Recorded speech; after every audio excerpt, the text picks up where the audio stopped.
Saloni is saying, what is the best way to manage a crisis in business? Yeah.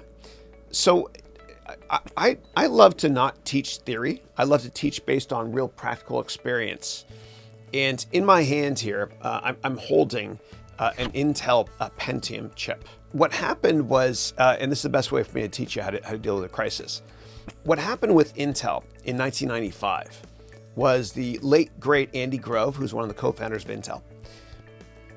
He discovered, and their company discovered, that this chip here, this Pentium processor, and this is one of the ones, this is faulty. If you do a mathematical calculation on this Intel Pentium from 1995, then if you might be 0.0000001% off.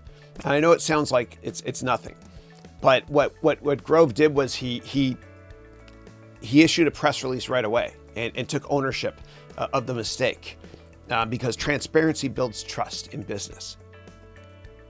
Then what he did was he went on all the talk shows. I remember it well. He was on, I guess it was CNBC, as well as CNN and Bloomberg TV and all these great TV channels.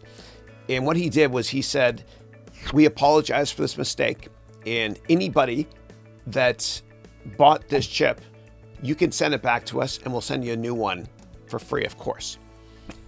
And by owning up to it and doing disaster recovery or being careful that scientists don't screw up medicines they're creating and stuff with this chip, but by owning up to it, what happened was millions of people all over the world were watching him thinking, this guy's honest, this guy's transparent, and what the heck is that Intel thing? Oh, that's a chip that goes inside your computer. Oh. And so it turned out to be a brilliant marketing event globally, and it put Intel on the map, sort of, more so, when it came to processors. And it was an unintended positive event from owning up to the mistake. Because you can't brand. It's so hard to brand something you can't see, feel, or touch inside your computer.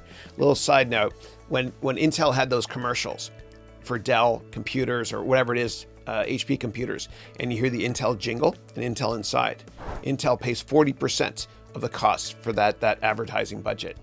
It's a pretty amazing story. So that's one way to deal with a crisis. Another way to deal with a crisis in business is to tell yourself that with crisis comes opportunity. It's true. As Warren Buffett said, you got to be fearful when others are greedy and greedy when others are fearful. I would say look at a crisis a different way. See it as an opportunity for you, always. With crisis comes opportunity.